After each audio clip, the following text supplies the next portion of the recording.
सामयिक चर्चा में आप सुनेंगे प्रदेश में भाजपा सरकार के 8 साल में कृषि के क्षेत्र में कार्य और जैविक खेती को बढ़ावा देने के प्रयासों पर उत्तर प्रदेश उद्यान एवं खाद्य प्रसंस्करण विभाग के निदेशक विजय बहादुर द्विवेदी से खास बातचीत। वार्ताकार हैं आकाशवाणी संवाददाता शैलेंद्र शर्मा।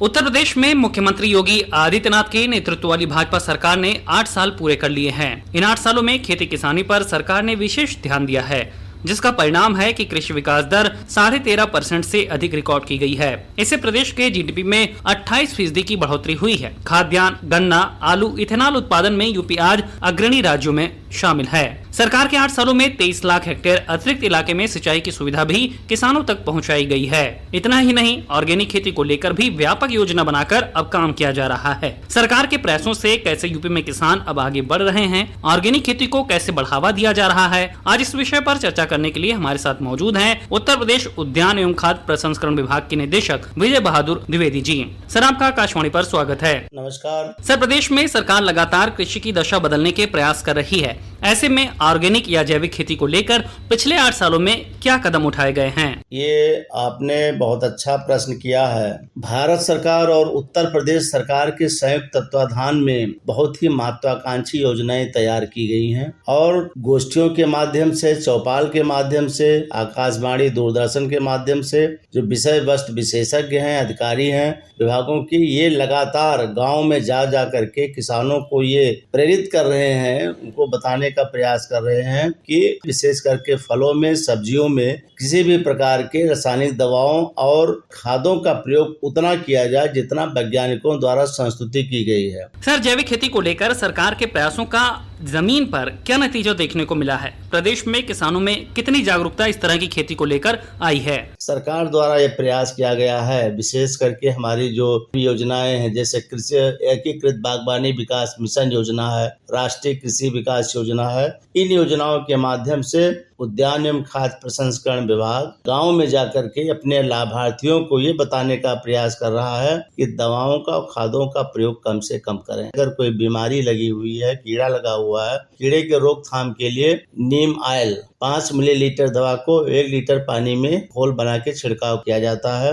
अगर बीमारी लगी हुई है तो बीमारियों के लिए भी ट्राइकोडर्मा है या सूडोमोनास है। दूसरी बात यह है कि हम लगातार ये प्रयास कर रहे हैं कि किसान भाई ग्रीन मैन्योरिंग अवश्य करें, चाहे वो सब्जियों की खेती कर रहे हैं, आलू की खेती कर रहे हैं या फलों के लगाने के पूर्व, गड्ढे खुदाई करने के पूर्व उसमें जो है ग्रीन मैन्योरिंग जो है सनई ढैंचा या 2 दाल वाली फसलों को उसमें बोएं और उसको उसकी कोमल अवस्था में ही उसको खेत में पलटाई कर देंगे और वो नाइट्रोजन, फास्फोरस की मात्रा जमीन में बढ़ाएगी, उर्वरा शक्ति बढ़ेगी। किसान हमारी जो वैज्ञानिकों की संस्तुतियां हैं उसका कहता तो है प्रयोग किया जा रहा है, लेकिन पूर्ण ढंग से नहीं कर पा रहा है। भारत सरकार द्वारा और प्रदेश सरकार द्वारा प्रयास किया गया है कि उनको हम जो है कुछ अनुदान दें। अनुदान के रूप में प्रति लाभार्थी जो है अगर 4 हेक्टेयर की खेती कर रहा है तो प्रति हेक्टेयर 20,000 रुपया उसको, और अगर समूहों में खेती कर रहे हैं, जैसे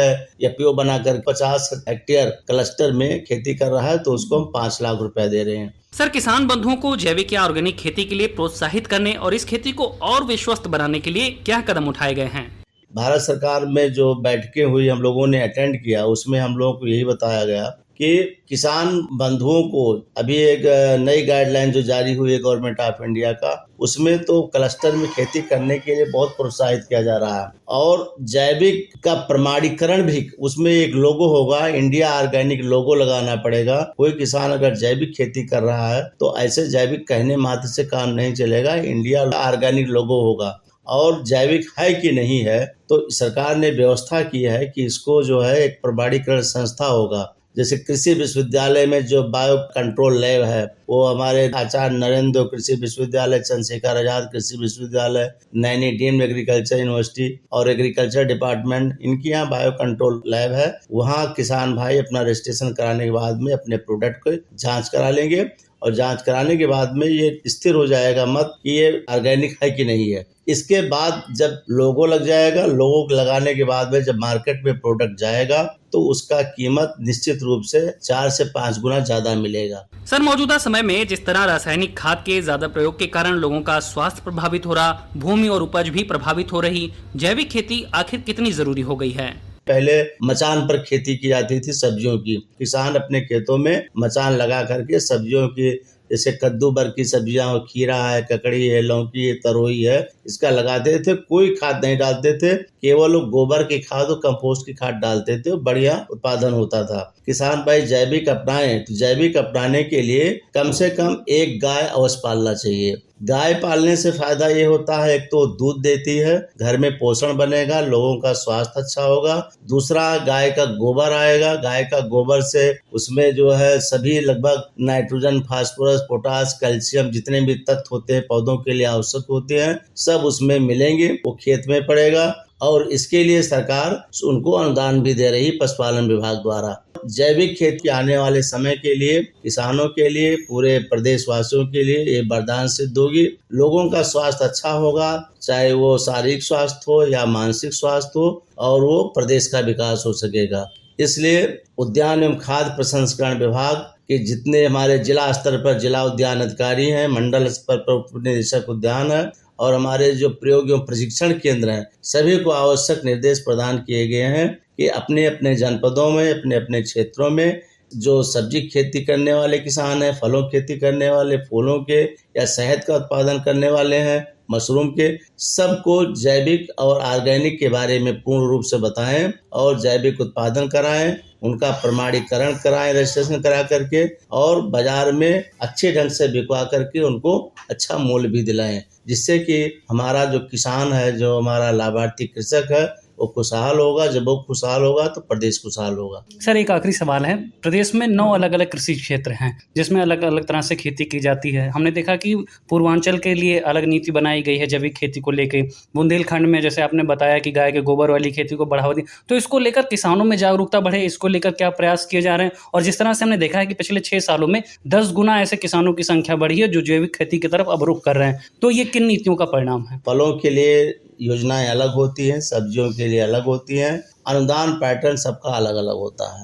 जो किसान भाई फलों की खेती करने वाले, अगर आपने कहा बुंदेलखंड, तो बुंदेलखंड में अगर आप जाएंगे तो बुंदेलखंड का जो क्षेत्र है वो सब्जियों के लिए बहुत अच्छा है। दो सब्जी में आपका टमाटर अच्छा होता है, अदरक अच्छी होती है, हल्दी अच्छी होती है, वहाँ का सूरन अच्छा होता है। फलों में जाएंगे तो नींबू वर्गीय फल, कागजी नींबू, मौसमी, किन्नू, ये होता है। इसके बाद अमरूद होता है, शरीफा होता है। ऐसे अगर आप तराई बेल्ट की बात करेंगे तो तराई में आपका लीची होता है, आम होता है, पपीता भी हो सकता है, अमरूद होता है।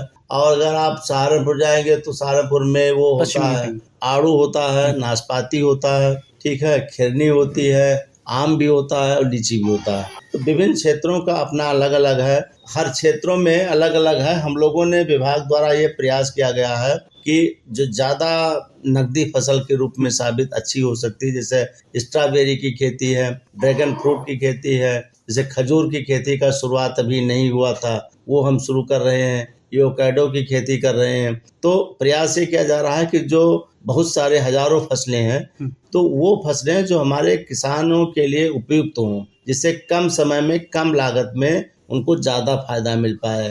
और जो मौसम की मार होती है, कहीं टेम्परेचर ज़्यादा हो गया तो नुकसान, या ओला पड़ गया या वर्षा कम हुई नुकसान, तो ऐसे फसल का चयन किसान भाइयों को करना चाहिए। हम लोग बताते हैं कि जिस क्षेत्र के लिए जो उपयुक्त हो, जो एग्रो क्लाइमेटिक जोन है। अब झांसी की बात करेंगे तो 45, 46, 48 डिग्री टेम्परेचर हो जाता है, इसलिए वहाँ हम लोग बताते हैं कि खजूर की खेती करो, ठीक है, शरीफा की खेती करिए, कैथा की खेती करिए, बेल आंवला की खेती करिए, तो वहाँ अच्छा हो रहा है। इस प्रकार से पूरा जो हमारा प्रदेश है, बहुत बड़ा प्रदेश है, 24-25 करोड़ की आबादी है। सरकार की नीति यही है कि सभी किसानों को हम साथ लेके चलेंगे। फलों की अलग, सब्जियों की अलग, और मशरूम, मौन पालन की अलग अलग योजनाएं होंगी, और जन जन तक योजनाओं को पहुंचाने का प्रयास किया जा रहा है। बिल्कुल सर, आकाशवाणी से बात करने के लिए, इतनी महत्वपूर्ण जानकारी देने के लिए सर आपका बहुत बहुत शुक्रिया। धन्यवाद। सामयिक चर्चा में आपने सुना, प्रदेश में भाजपा सरकार के 8 साल में कृषि के क्षेत्र में कार्य और जैविक खेती को बढ़ावा देने के प्रयासों पर उत्तर प्रदेश उद्यान एवं खाद्य प्रसंस्करण विभाग के निदेशक विजय बहादुर द्विवेदी से खास बातचीत। वार्ताकार थे आकाशवाणी संवाददाता शैलेंद्र शर्मा।